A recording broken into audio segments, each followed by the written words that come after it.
Okay, since last time we talked about all those punctuation rules, my plan for this week is focus more on those rhetorical questions that are more difficult than the punctuation and like mechanics usage ones.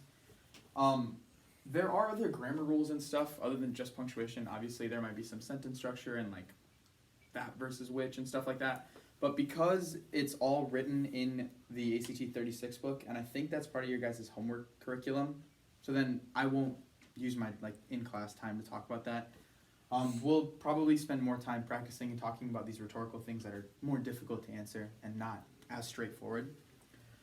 So today, the thing I want to focus most on is tone and mood. We'll probably spend like 15-ish minutes taking, taking some sort of note on what it is, how to use it, all this different stuff. How much do we care about it on the English portion? And then we'll just practice. We'll talk about it a little more. So tone, I'll give you a loose definition here.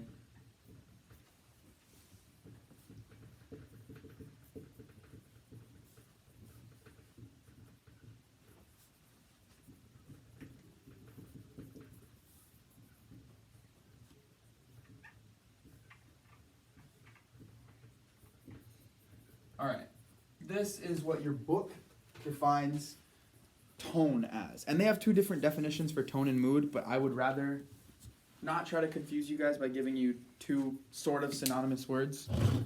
In general, on the test, when they write the word tone, you can also assume that means mood. That's okay. You don't have to, there's a slight difference, but no one cares. Tone is the author's writing style and how that style is perceived by the reader. So what I like to do, this is what I always write under when I take these notes.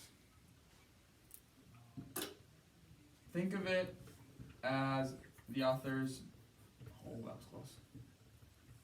Think of it as the author's persona or their personality is what their tone or their mood specifically is. And I guess if you want to know, the difference between tone and mood, technically on the ACT, tone is the author's actual whole personality, and mood is specifically for the piece they've written, but it doesn't really matter. They're going to use them the same on the test.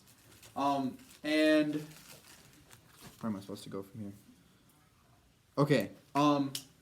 Yeah. Obviously, it's very difficult to deal with stuff like this on the English test because it's not ever directly stated. That is the worst thing because you're never going to be able to go and look and just see like, okay, this is the answer and then apply it. Most of the time, you can do that with punctuation and grammar and stuff. You can't really do that with tone and mood questions and style stuff. So there's two main plans of attack.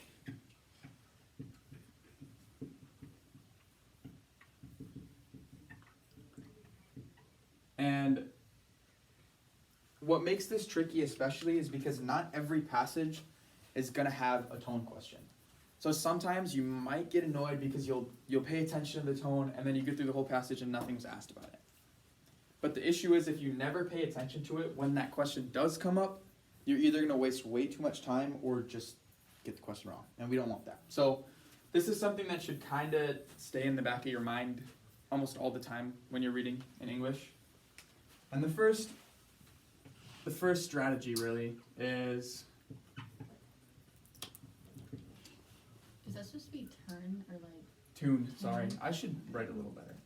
I can't write like him. Have you guys seen his handwriting? It's like It's amazing. amazing. Crazy.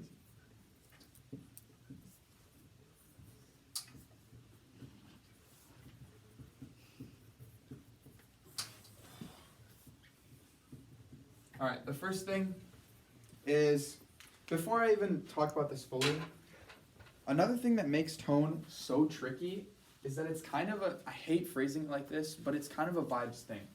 You kind of just like pick up on what the author's like vibe is, and then you'll be able to answer the questions from there. So it's not like concrete. So it's going to be a lot to do with, these two things are going to be strategies on how you can pick up on that author's energy or the words they're using and the style they're talking about, their tone, their vibe, basically. And the first thing is you can imagine you're listening to the author. So instead of looking at words on a page, imagine that this author is reading this piece to you. if you imagine that they're reading the passage to you, it's a lot easier to, in your mind, you're going to change the inflection or the cadence of the story rather than, if you just look at words, it's really hard to pick out a tone. But even if you just imagine yourself reading it, you'll automatically do all of the cadence things. You'll automatically change your inflection. All those things are going to make a difference, and you'll mostly be able to decipher from there. But if you're someone that even from that might not be enough, on ones that I find really tricky, I still sometimes do this.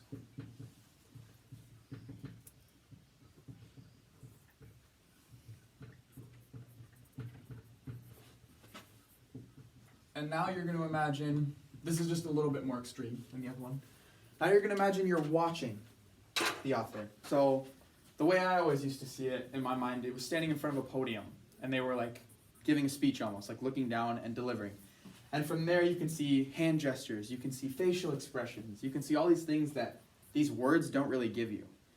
And what makes this so interesting is that none of these things are real. You're going to make them all up in your head. But from making stuff up, you'll be able to pick up on the tone easier just because as a human, you naturally have this ability to like put words into a way of speaking kind of. So if you imagine a little bit, sometimes it can be helpful to pick out the tone and the mood of a passage. And one super important major point here before we practice.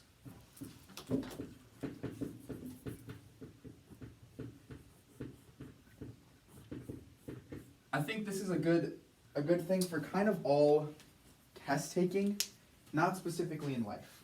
We focus as humans. Sorry, can you not see it in the back?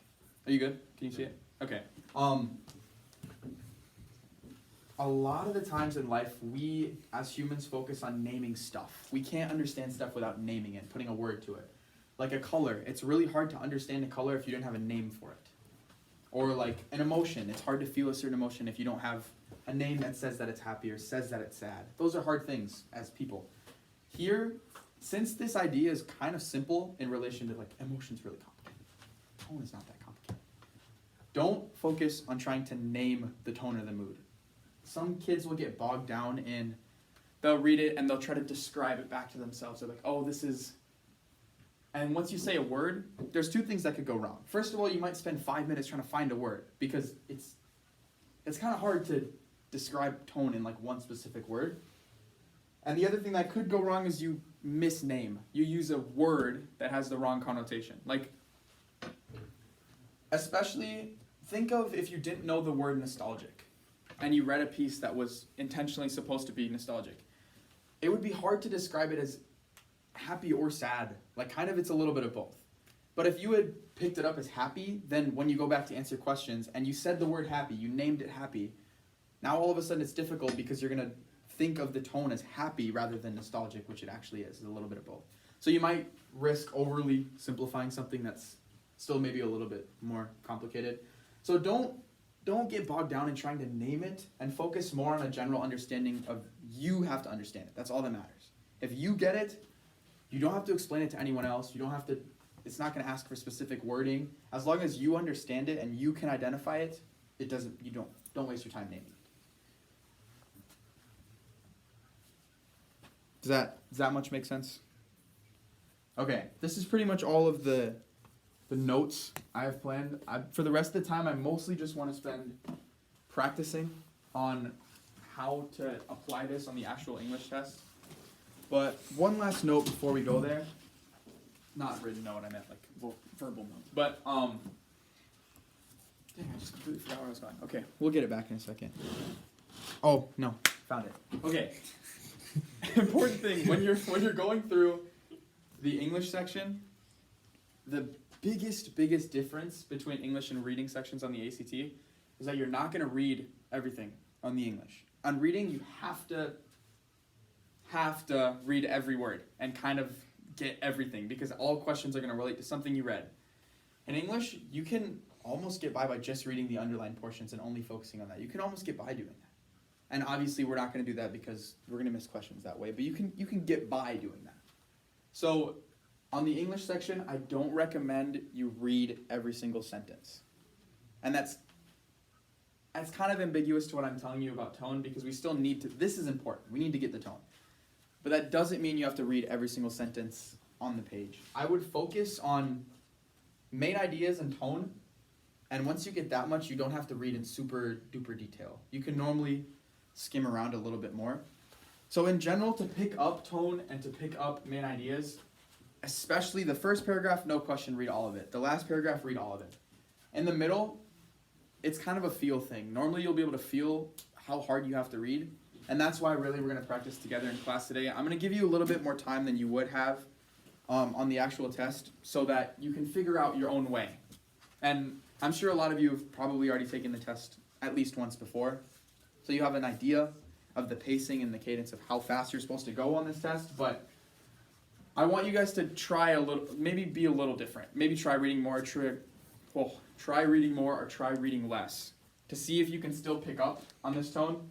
And even if you don't get a whole lot of questions on tone, I want you guys to still try these two things. Just try, imagine listening to the author, imagine watching a little bit, and hopefully we'll be, as a class, pretty good at picking up tone from these things. Okay, so for the people that have the new book, the new one from, oh gosh, I should be showing this camera, whoops.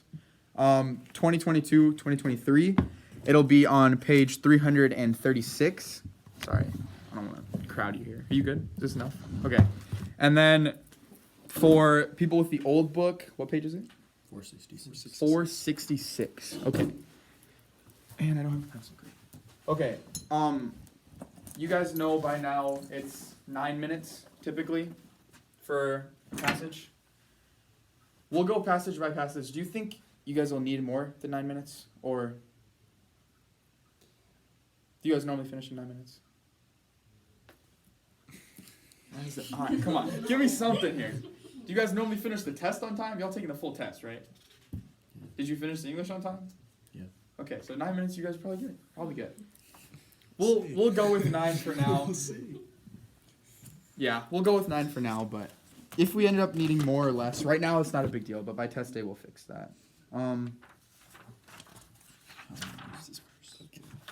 We'll go just the first passage from question 1 to 15, and I'll set out a timer for 9 minutes, and then at the end we'll all come back together and talk about them. Is that okay? Would you recommend reading this and then answering these questions? What do you mean? Like, reading the whole thing and then answering the questions? Yeah. On the English section, no. I would read as much as you need to, and then once you get to something underlined, then go to the question right away.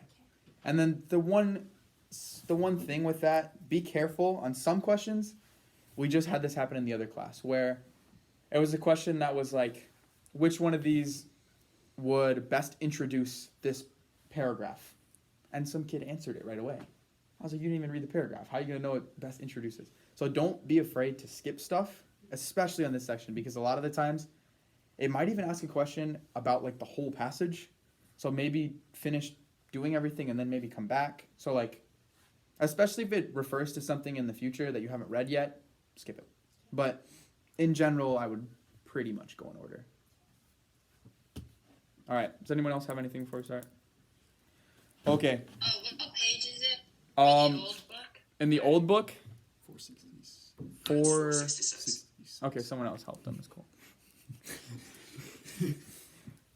Making my job a lot easier here. All right. Is everyone good to start then? All right. And go ahead.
All right, and that would be 9 minutes. Did everyone finish in time? Okay, lovely. Before we go through the answers, I want to say this test is more similar to what the ACT is moving toward nowadays versus when I first took this class. If you guys could look at questions like 2, 4 are two really good examples. Question 8, question 9, and 15 are the only classified difficult questions. The rest of them are normally won't have anything written in front of them. They'll just give you the 4 answer choices. So most of the time that indicates that it's something grammatical or literally language based. So that means out of 15 questions, only 5 of them you really had to think about that were rhetorical or a little bit more difficult. And hopefully the other 10 were a little bit more straightforward and can go a little bit faster. The first time I took this test, my first passage had 8 that were difficult and only 7 that were like easy gimmes. So you can see now it's like it's moving toward maybe being a little bit easier and a little bit more coast mode. But that does mean they're making the hard questions like a little bit harder. So be careful, and those are the ones I want you guys specifically to focus on and talk through the most. So we'll start going through the answers here. I have them somewhere in here. Okay, there. Number 1 was B. Number 2 is F. And that one is something, I'll give a little commentary before we go. Number 2 is something that's known as a top-heavy question. That's specifically the meaning of that is that it gives you some sort of command in the question and then wants you to follow through with that command. So it's almost always going to say, given that all the choices are true, because it's going to give you a bunch of stuff that's not really related. Given that all the choices are true, which one effectively introduces the historical and cultural significance of the building? So whenever you have a top-heavy question, I strongly recommend reading with your pencil. Underline the stuff that it wants you to do. Underline the command. So here you see you're looking for the one that most effectively introduces. So I would underline that part. And then it wants you to talk about historical and cultural significance. So I would underline that part. Those are the 2 things you're looking for in this question. So if we go through all of the choices, F, it's talking about your legacy of Chinese community, American West. These are good things. That lines up with historical and cultural significance there. B, it has 7 rooms. The front room, we're describing a bunch of rooms. What does that got to do with this? So that one you would cross out right away. That doesn't have to do anything with historical and cultural significance. H, it's going to tell you there who's operating it and who's preserving the building. And that's not really important to the cultural and historical significance. So I would cross that one out. And J, a kitchen that holds it. Okay, now we're already talking about kitchen. So like that has nothing to do with. So that's how you would get to the answer choice F. So with top-heavy questions, all of the answer choices mostly are going to be reasonable, but one of them is going to fit what the question is asking you to do. So that's what you should look for. That's why you really want to underline stuff and make sure you're answering the question directly. So yeah, that's number 2. Number 3 was C. Number 4 was, where are we? G. And this is, like we talked about right before, this is one of those that would be helpful to come back to. Because with what you've read, the question is asking you to consider adding something. And the answer choices there are already talking about stuff that's beyond this. So this is one, as I was going through it, I skipped. And I came back to right after because luckily it's literally in the next sentence. But like, there's a chance maybe there, like especially some of these answer choices, it provides a logical link to the information that follows in the essay. Well, it's telling you it follows. So like, don't rush into trying to pick one. And this is a type of difficult question that they're going to give you a lot. It's coming so much more often now that will give you yes, yes, no, no, or kept, kept, deleted, deleted, or it does, it does, it doesn't, it doesn't. Like it'll give you, it's going to make it into a 50-50 for you. And the main thing with questions like this is if you're sure that it should be yes or it should be no, cross out the other two. Don't read the extra information. So here, when I had read that this little added segment, I instantly could deduce from my own knowledge that yes, this has to be added. We can't go without this. So I eliminated the last two answer choices. If you couldn't get there by yourself yet, that's okay. If you had kept all four, and that's reasonable too. But eventually, once you get a good enough feel, you'll know. A lot of the times, it's like, this has to be here. You can't go without this. So eliminate no right away if you know. And then you're only picking between two answer choices. So they try to be tricky sometimes with like yes and no might have a similar reasoning. So then if you're not sure if it's yes or no, they'll trick you with the reasoning and convince you into the wrong answer. So that's why, to help you not fall for traps like that, you want to normally pick right away and cross out two of the answer choices. But this one, it would have been a little bit difficult to do that. But hopefully you guys can see why it's G. They talk about the two guys a lot later on in the essay. So it's kind of important that we know their names when they're being introduced. So yeah. We'll move on then. Number 5 was D. Number 6 was G. Number 7 was A. Number 8 was F. And this is another one of those. If you could have, cross out 2 of them right away. So for me, I crossed out the 2 deleted choices right away.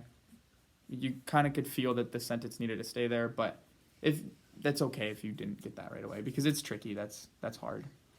9 was A. And this one is another really tricky question. This is a hard one to understand, but especially with these ones that say that you're going to lose something, you're primarily going to lose this. Reread the sentence and really focus on what is the sentence saying. And if you can't get it from there, try like skimming the paragraph again without the sentence. And now compare those two things, what you just did. So you read it with and you read it without. What are you missing, kind of? And I know that seems like common sense, but sometimes it's really helpful just to actually go through and read them, like with and without the sentence. It might make the answer kind of clear. So that's normally what I do with those ones, but if you don't want to use that much time, or if your intuition's better than that, then just answer how you do it. 10 was J. 11 was C. 12 was J. 13 was D. 14 was J. And 15 was C.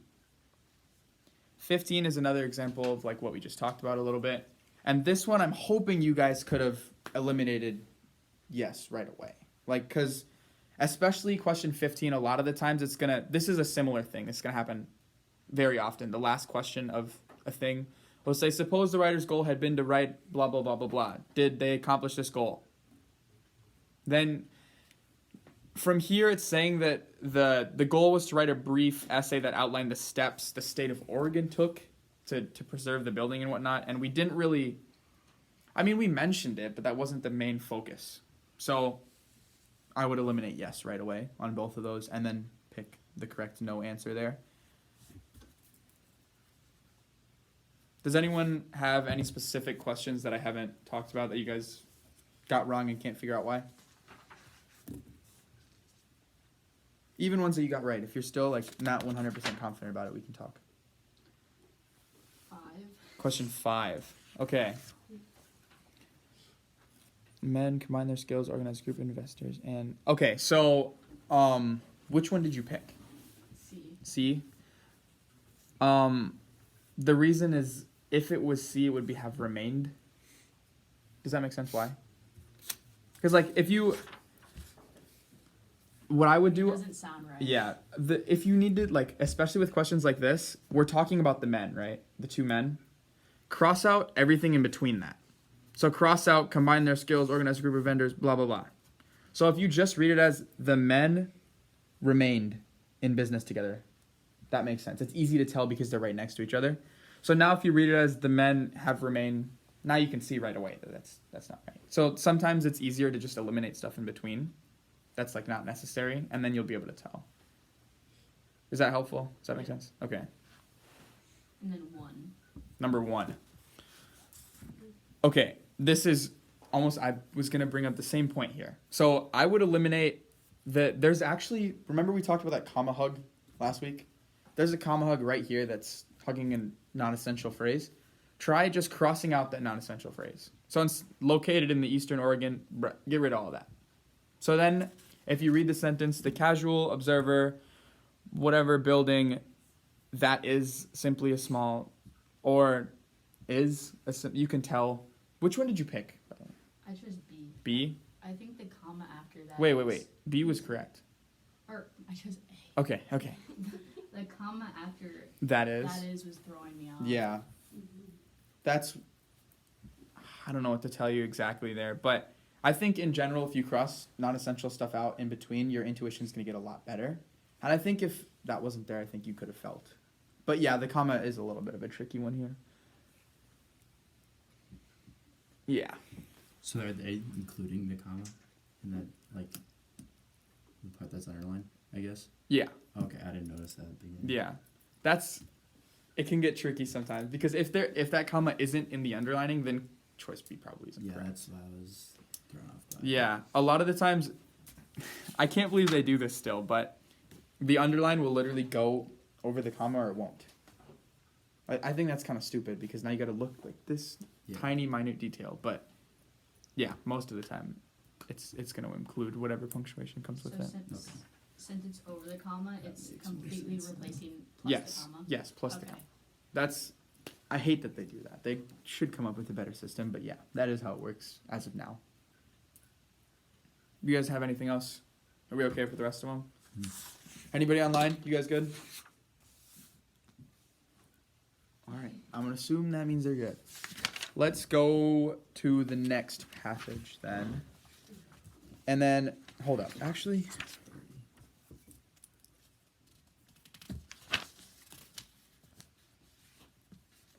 okay, wait. Can we just... Why are these all... There's just no top-heavy questions in any of these. Oh my gosh. Okay, yeah, let's just do the next one. Yeah, we'll do questions 16 through 30. And then we'll stick with that. Was 9 minutes okay? Everybody finished? We were good? All right, we'll stick with that 9 minutes for time then. Oh, whoops. All right. And you guys can start.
All right, and that's 9 minutes. Everyone finishing on time? We're doing good? We're getting done before time? That's good. Because these ones, I'm hoping these are easier than the ACT because this is like not that hard. But hopefully you guys will be prepared for anything more that's any worse than this. Okay, we'll talk through them together here. 16 should be H. 17 should be D. This one is what I call a grammar 101 question, where it gives you two different grammatical points. And this one, it's just two words that are really ambiguous, there and past. Everybody knows the difference between their theirs. Everyone knows the difference between past and past. Yeah, we're good? Okay. We're not going to talk about it then, because, yeah. 18 should have been G. 19A. 20G. That one is one of those top heavy questions we talked about before where it gives you a command and then it wants you to follow it up. So the command here is you want to pick the answer choice that conveys the horse's movement the best and adds sensory detail. So those are the two things I underline. Horse's movement, sensory detail. F, walk. Well, that's boring and doesn't give horse's movement or sensory detail. So not that one. Clip clop. That's reasonable. We're getting a sense of the horse's movement and their sensory detail. We're hearing a sound rather than... And then move and travel are kind of the same as A. They're just not giving sensory detail at all. So that one I think was pretty clear. And it's one of those that's an easy but hard question. By ACT's definition, that's a hard question. But I'm sure all of you that just did it don't find that very difficult. So those are ones you really want to get quickly and keep going on and spend more time on ones that might be a little bit harder. 21 is D. And this is a rule, I guess, isn't obvious to everyone. This can be a little bit tricky. But when you have something that's describing something else, so like two things that clearly need to go together, putting a bunch of words in between them isn't advisable. So like here, the no change option for 21, we're talking about vendors and we're saying pedal. Those two phrases are supposed to go together. So if you have vendors ranging from blah, blah, blah, blah, blah, blah, blah, pedal, that's normally okay. But the issue is this last part, pedal wears, we want that to be described by ranging from king-size turkey legs to suits of armor. So we want those two things to be next to each other in the correct order. And the only one that does that properly is letter D. Did that make sense? Okay. Just want to make sure that's reasonable. 22 was G. And that's one that we, like we talked about before, should probably skip because we don't have enough information. Because it says in the question, the rest of the essay. And it would be hard to answer a question about the rest of the essay if you haven't read it. So I would skip that and come back and answer that one at the end. 23 was C. 24 was F. 25 is D. Did some of you pick A on that? I don't think it's unreasonable to pick A. It's a very tricky concept, even in different languages. Is anyone studying like a different language in school? Because this is a concept they drill so hard in. Like in Spanish, we've talked about this for so long. But the difference between who lived and who had lived are... Okay, everyone knew it wasn't whom, right? We could have got there. Okay, we won't talk about the who versus whom rule then. But the reason it's who lived and not who had lived... Wait, who had lived isn't even an option. Wait, okay, people picked letter A? I was just going back and forth. Okay, yeah, those two are both reasonable. The reason I was gonna say whom is incorrect because think of whom as him or her and who as he or she. Just switch it into a pronoun that's a little bit more easy to understand. So like if you had read it as him had lived versus he had lived, it makes more sense for that to be who. Does that make sense? Mm-hmm. That's why if you switch it to a pronoun that's easier, it'll be. But Wait, sorry. So, whom is like he or her? Whom is like him. Or, Think of it because they both end in M. That's how I memorized that. But if there was an answer choice that said who had lived, that's where it gets really ambiguous. That's difficult. You want to pick who lived more than who had lived, because I know that's not an answer choice, but I'm quick point here. When you're saying who had lived, you're inferring that this person is like dead. So you're imagining that she's role playing someone that's actually dead. So you would imagine like, oh, someone who had lived in a different country, then this person is like lying there dead and she's impersonating a dead person. Now, obviously, we all know if we had said that exact phrase, none of us would imagine that, because like, why would we think that? But those are like kind of little things that kind of try to trick you on. This one is a little bit easier just because it says whom rather than who, but they can give you ambiguous questions like that. 26 was J. 27 was C. 27 is one of those that, were you able to eliminate yes right away? Okay, excellent. That's exactly what it's for. 28. This one has a style tone component to it, kind of. So we're going to vote on this one as a class. I'm hoping most of us are getting the right answer here. And don't look at other people. Just vote how you vote. All right. Who chose F? Online people, you can like either raise your hand with the raise hand button or just talk. You were the one that picked F. Okay. Who picked G? No one picked G. Okay. Who picked H? Okay. Online people are mostly picking H as well. And who picked J? No one picked J? Oh, somebody did. My bad. I didn't see you back there. Okay. The reason this is a style question is all of those phrases are technically grammatically correct. But they want you to infer what would this author say based on what they've said before. So this is a really good example of, if you would imagine them like delivering the speech, it would be a lot easier to pick the answer choice. So that's the application of this. I'm glad we got a question about it. We're going to talk about all of the answer choices here. We'll start with F. Things that had come into existence more recently. That's grammatically correct, but it's a little bit wordy and kind of like a long, so I would be careful with that. I wouldn't eliminate it right away, but the author in general has been pretty concise with their word choice.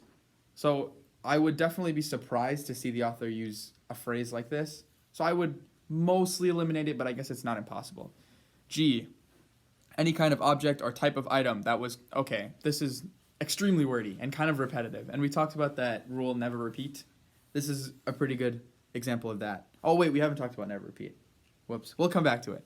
But yeah, it's important, don't repeat stuff. So any kind of object or type of item, object, item, same thing. So like, repeating the same thing is never good on the ACT English. So that one's definitely excessively wordy, so I wouldn't pick that one. H, anything invented. Okay, that's simple, that's concise. I would say that's probably the best answer choice we've had so far. J, stuff from. Okay, that's also really concise, but with the tone and style of this author, I can't imagine they would say stuff. I feel like in general, this author has been a little bit more formal than that. So for that reason, I chose H, which was the correct answer. So do you see how like the process of reasoning through those normally are? You'll be able to tell normally the author's style and tone. And this one, the tone was clear that they weren't informal enough to say stuff. But this is an extreme example. Like, they'll be more tricky than this. This is kind of a very extreme example. But yeah, that's the reasoning, and that's why we have to pay attention to tone. 29 was B, and 30 was J. Now, this is where the never repeat rule we were supposed to talk about. Sorry, I wrote it down and didn't get to it. But this question specifically, if you read the whole sentence, after 3 tiring months of rehearsals and blah, blah, blah. Okay. And then it also says the fair closed for the season. And then the underlined portion says when the summer months were over. Well, we said the 3 tiring months at the beginning, and we said the closed for the season. So then there's no real point in also saying when the summer months were over. That's a big rule. I would write it in all caps up here, but we don't have time. Don't ever repeat something that's already been stated. Happens all the time in wrong answer choices. like in the other test, we were describing a situation as comical and humorous. And a lot of people were picking that one. But if we know enough vocab, those words mean pretty much the same thing. So to say something was comical and humorous is excessive and not needed. If we just describe as one of those words, then that would be better. So we'll talk about that rule a little bit more next time. There's a specific rule on the ACT English called the economy rule. That's basically the principle of it is less is more normally. You don't have to say the longest answer is not always right. It's the one that's the most concise and gets the job done still. So yeah. We're basically out of time here. The only thing is, I hope with a little bit of practice you guys see how important those grammar rules are, because they come up so much. Like almost 3/4 of the test is gonna feel like it's just grammar, and most of those ones are like snap questions. You should get them pretty quickly.